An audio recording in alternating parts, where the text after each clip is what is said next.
বলতে বলতে শীত চলে এসেছে। আমাদের এইদিকে মোটামুটি ভালোই শীত পড়ে। শীতের দিনে হাঁসের পাটি হবে না তা তো কল্পনাই করা যায় না। হ্যাঁ বন্ধুরা, আমি এখন চলে এসেছি হাঁস রান্না করব, তাও আবার লাকড়ির চুলায়।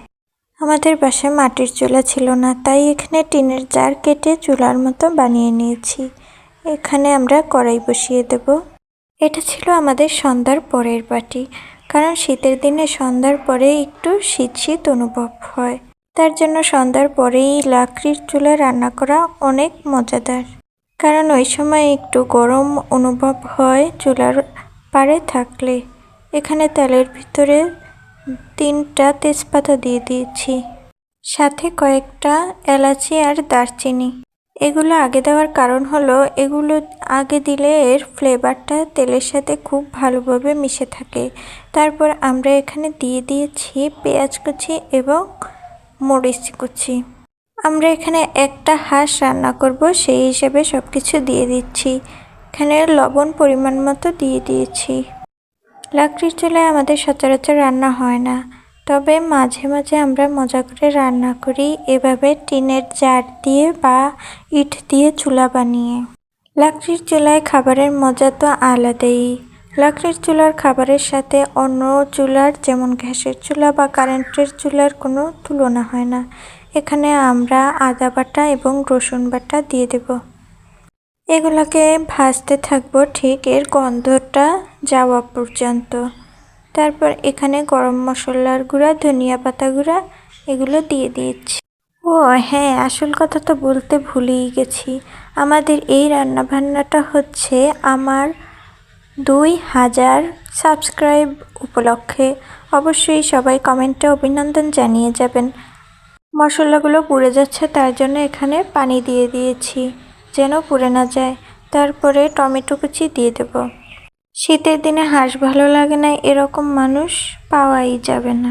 প্রায় প্রত্যেকটা মানুষ শীতের দিনে হাঁস পছন্দ করে। তারপর এখানে আমি দিয়ে দিচ্ছি হলুদের গুঁড়া আর মরিচের গুঁড়া। এগুলো দিয়ে সুন্দরভাবে কষিয়ে নেব। আপনাদের সাথে আরেকটা টিপস শেয়ার করি, এখানে মশলা যত কষাবেন তরকারিটা তত বেশি মজা হবে। কষানোর উপর নির্ভর করে আপনার খাবারের মজা। বেশি মজাদার করতে চাইলে অনেকক্ষণ নেড়ে নেড়ে এভাবে কষিয়ে নিতে হবে। এখানে আমরা একটা হাঁসকে কেটে নিয়েছি। এবার আমরা হাঁস মশলাগুলোর ভিতরে দিয়ে দেব। সাধারণত হাঁসের মাংস একটু শক্তই থাকে, তার জন্য এটাকে অনেকক্ষণ ধরে কষাতে হবে। এখানে আমরা মশলাগুলোর সাথে ভালোভাবে নেড়ে তারপরে ঢাকনা দিয়ে ঢেকে দেব। শীতের দিনে চুলার পাশে বসে রান্না করার মজাই আলাদা। যারা এভাবে রান্না করতে পারে না শীতের দিনে, তারা এটাকে খুব মিস করে। পানি বের হওয়া পর্যন্ত এবার অপেক্ষা করব। এই যে একটু একটু পানি বের হয়ে এসেছে, আবার দেখব নিচে লেগে যায় কিনা, তার জন্য নাড়া দিতে থাকব। এভাবে আমরা অনেকক্ষণ ধরে কষাতে থাকব, কারণ যত বেশি কষাবেন মাংসের স্বাদটা তত গুণে বেড়ে যাবে। আমাদের চুলাটা কড়াইয়ের তুলনায় একটু ছোট হয়ে গেছে, তবে ব্যাপার না। মাঝে মাঝে এভাবে রান্না করতে অনেক বেশি ভালো লাগে। কড়াইয়ের নিচে কালি লাগার ভয়ে একটু মাটি লেপে দিতে হবে, তাহলে কড়াইয়ের নিচে আর কালি লাগলেও পরে এটা ধুলে চলে যাবে। এই যে পানি বের হয়েছে, এখন এটা দিয়েই আমরা কষিয়ে নেব। এখানে এত ধোঁয়া উঠতেছে, তার জন্য ভিডিওতে ভালোভাবে দেখা যাচ্ছে না, কিন্তু এখনই অনেক লোভনীয় লাগতেছিল। শীতে হাঁসের তরকারিটা আমরা অনেকভাবেই খেয়ে থাকি, রুটি দিয়ে অথবা অন্য কোনো পিঠা বানিয়ে। হাঁসের মাংসটা বেশ জমজমাট হয়ে থাকে এই শীতের সকাল বা রাত্রে। অনেক ধোঁয়া উঠছিল, তার জন্য ভিডিওটা ভালোভাবে আসেনি। তারপরেও এখানে দেখা যাচ্ছে ঝোলগুলো টেনে এসেছে, অনেক ইয়াম্মি দেখাচ্ছে, কিন্তু হাঁসের মাংসগুলো এখনো সিদ্ধ হয়নি, কারণ হাঁসের মাংস অবশ্যই একটু শক্ত থাকে, সিদ্ধ হতে আরও টাইম লাগবে। আপনাদের সকলের ভালোবাসায় আমরা এখন 2000 পরিবারে উত্তীর্ণ হয়েছি। আশা করি আমার চ্যানেলটিকে সাবস্ক্রাইব করে দিবেন এবং পাশেই থাকবেন। অবশ্যই আমার ভিডিওটি দেখার সাথে সাথে শেয়ারও করে দেবেন। এখানে এবার আমরা পানি অ্যাড করে দেব। পানি অ্যাড করে তারপরে এখানে আমরা সবজিগুলো অ্যাড করে দেব। আসলে মাংসের সাথে আলু আমার অনেক পছন্দ। আমি মনে করি মাংসের সাথে আলু প্রায় অনেক মানুষই পছন্দ করে। এখানে আমরা আলু অ্যাড করে দিয়েছি। তারপর সুন্দরভাবে নেড়েচেড়ে এটাকে মিশিয়ে নেব। এটার সাথে মাংসগুলোও সিদ্ধ হবে, সাথে আলুগুলোও সিদ্ধ হয়ে যাবে। কে কে এই শীতে হাঁস আগেই খেয়ে ফেলেছেন অবশ্যই কমেন্ট করে জানাবেন। আর আপনাদের জেলায় কিভাবে হাঁস রান্না করা হয় তাও জানাবেন।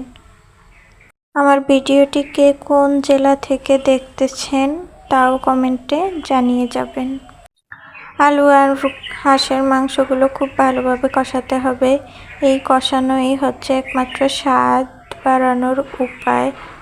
আপনারা চাইলে অনেক বেশি কষাতে পারেন। এটাকে একটু পরপর নাড়া দিয়ে যেন নিচে লেগে না যায়। মশলা পুড়ে গেলে আর কোনো স্বাদ পাবেন না, তাই এটাকে খুব ভালোভাবে নেড়েচেড়ে দিতে হবে। কষানো হয়ে গেলে এখন আমরা পানি দিয়ে দেব। পানি পরিমাণ মতো দিতে হবে যেন সবগুলো ভালোভাবে সিদ্ধ হয় এবং ঝোল রাখার মতো পানি দিতে হবে। এই পর্যন্ত প্রায় সবই হয়ে গেছে রান্নার সকল বিষয়। এখন আমরা টালা জিরা বা ভাজা জিরা অ্যাড করে দিচ্ছি। এখানে পরিমাণ মতো দিতে হবে। আমি তো এইভাবে দিচ্ছি, তার জন্য একটু বেশি পরিমাণে পড়ে গেছিল। আপনারা আপনাদের স্বাদ অনুযায়ী এখানে জিরার গুঁড়া অ্যাড করতে পারেন।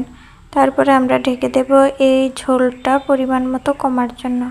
এই যে এখন সুন্দরভাবে কমে গিয়েছে, এখন আমরা এটাকে নামিয়ে ফেলব।